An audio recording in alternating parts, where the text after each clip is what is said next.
Before diving into this incredible story, remember to subscribe to the channel and turn on notifications. Here, every story has something to say, and you won't want to miss a single one. New York's John F. Kennedy International Airport buzzed with constant activity Monday morning. High glass ceilings let in the autumn light, illuminating the crowded moving walkways and hurried travelers. Screens flashed flight schedules, and announcements echoed throughout the terminal, creating a chaotic yet familiar background noise. In the midst of the crowd, Marcus Johnson, a 28-year-old U.S. Army officer, walked confidently. His immaculate Navy uniform and discreet decorations accentuated his dignified and professional demeanor. Marcus was a calm, disciplined man, respected by his colleagues. He had been assigned to a special mission in Los Angeles, but was also taking advantage of the trip to spend time with his family, whom he rarely saw. As he headed towards the first-class counter, a sudden tension filled the air around him. A white man in his 50s, dressed in an expensive suit and pulling a brand-new suitcase, stood in his way. His cold eyes and disdainful expression betrayed his annoyance. "Hey, you can't go through there," he said in a curt, almost authoritarian tone. Marcus stopped, surprised, and replied politely, "Excuse me, sir, I have a seat in first class." The man sneered, his eyes shining with arrogance. "First class? Here? You must sit at the back, far away from me." Marcus felt a mixture of anger and sadness wash over him. He had witnessed injustice firsthand in the army, but never like this in a civilian public place. The passengers around him were beginning to notice the scene. Some murmured, others looked away, uneasy. "Sir, my place is right here," Marcus insisted calmly, his gaze direct and firm. The man burst out laughing, a cruel and contemptuous laugh. "I don't want to sit next to you." "No way." The flight attendant, a woman in her 30s with an embarrassed expression, quickly intervened. "Sir, please respect the rules. This passenger has booked a first-class seat." But the man shook his head arrogantly. "I'm paying for comfort. I'm not going to end up next to him." Marcus took a deep breath. His heart was pounding, but he remained calm. He knew that provocation would only make matters worse. He took a step back, trying to be discreet, but the public humiliation was already complete. Around him, the passengers' expressions all told the same story: consternation, indignation, helplessness. The air seemed to thicken with tension. Marcus, a disciplined soldier and a man of principle, felt a dull bitterness. The scene could have broken his spirit, but he vowed to himself that this injustice would not go unpunished. As he finally approached the boarding gate, his gaze met that of the arrogant man. Their eyes locked for a moment, silent but heavy with meaning. Marcus knew that this encounter was only the beginning of a lesson that this man would learn, sooner or later, the hard way. Marcus walked down the narrow corridor leading to the plane's jetway, his heart heavy but his back straight. His impeccable uniform attracted the attention of a few passengers, but the majority looked away, uncomfortable with the scene that had just unfolded.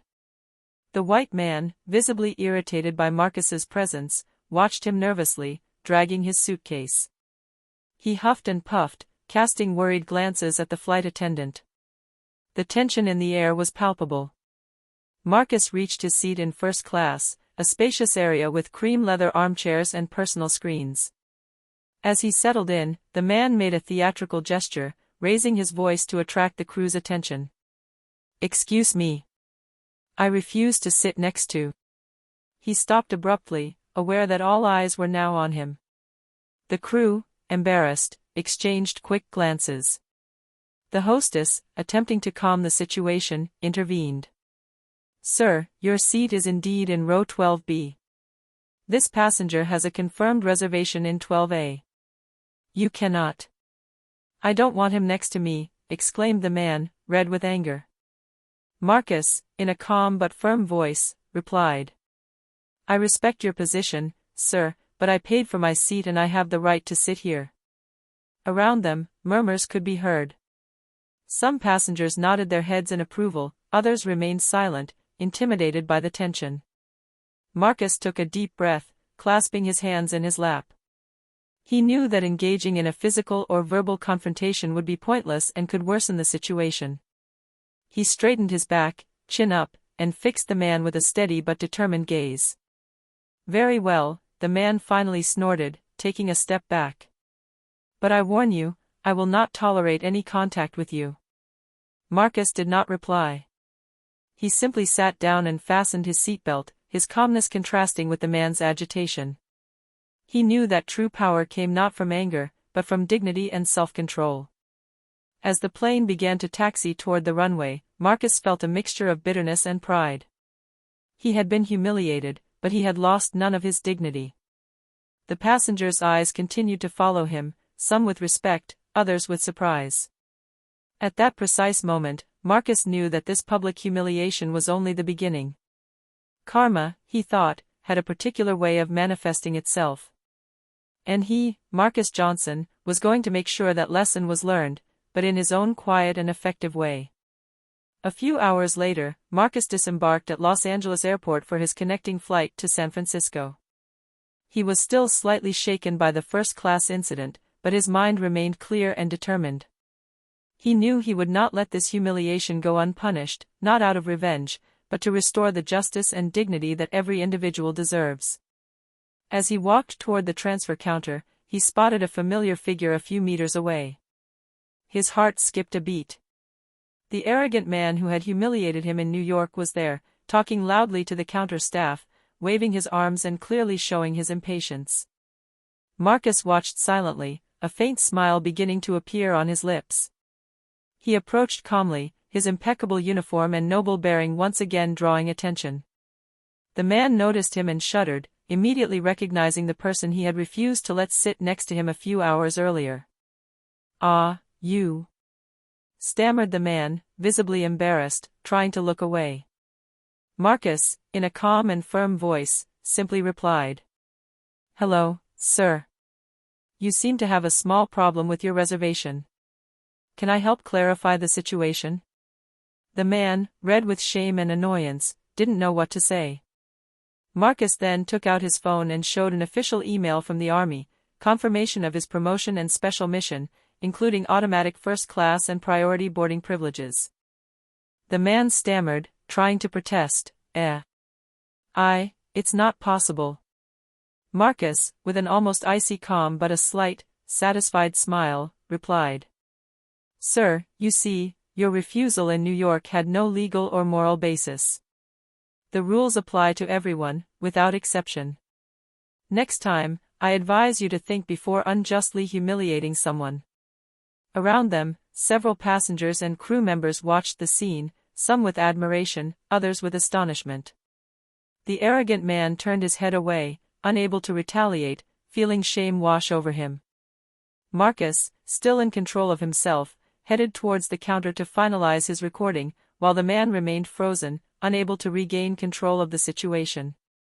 Karma had just struck, silently but powerfully. As he walked past him, Marcus added calmly, without raising his voice, "Dignity and respect cannot be bought, sir. They are earned."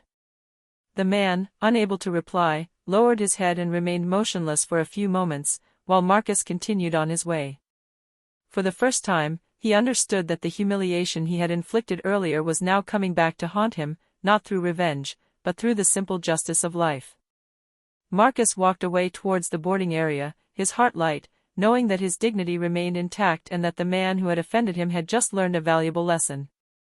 The tension of the past few hours vanished, replaced by a feeling of silent but complete triumph.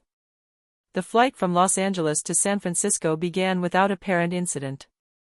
Marcus settled into his first-class seat, calm and focused, but attentive to the arrogant man a few rows away who was casting nervous glances in his direction. The passengers nearby had noticed the intense tension between the two men, some whispering amongst themselves, intrigued by what had just transpired at the airport.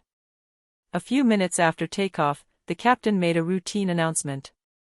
Marcus, still calm, adjusted his jacket and discreetly observed the scene. The man who had humiliated him seemed increasingly uncomfortable, avoiding his gaze and slumping in his seat in frustration. It was then that Marcus made a decision. Rather than responding to arrogance with anger, he would demonstrate his superiority in a calm but undeniable manner. He called the hostess and politely asked, "Would you allow me to say a few words to the passengers over the audio system? I would like to share an important experience about respect and honor." The crew, intrigued and seeing Marcus's calm and confidence, agreed. A few minutes later, his voice echoed through the cabin. "Ladies and gentlemen, I would like to share a lesson I have recently learned. It concerns the importance of respect and dignity. In life, some people may humiliate you, reject you, or treat you unfairly. But our true strength lies in our ability to remain calm, dignified, and principled." The passengers listened attentively, captivated by his imposing presence and measured speech. Marcus continued, "Humiliation should never break our spirit. It does not define who we are. Today, I faced a public injustice, and yet, I remain here, calm and honored, demonstrating that dignity cannot be stolen by anyone." The arrogant man, sitting a few rows back, felt all eyes on him. The murmurs in the cabin grew louder.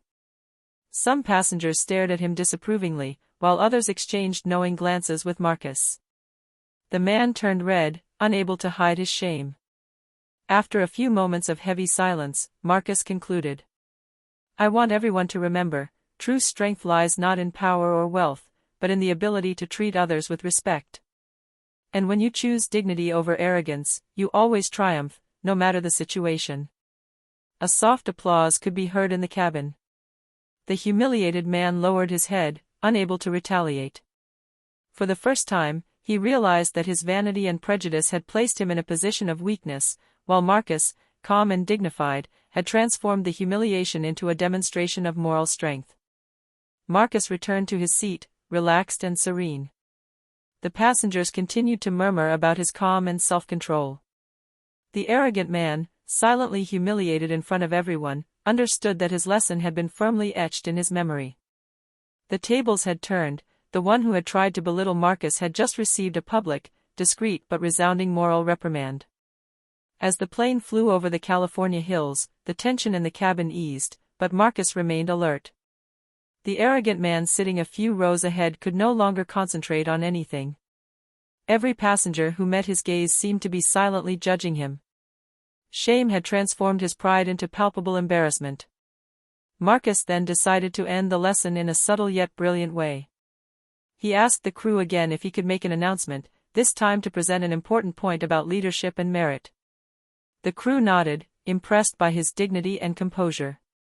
"Ladies and gentlemen," Marcus began, "I want to share a simple truth. True leadership is not measured by money, power, or appearance.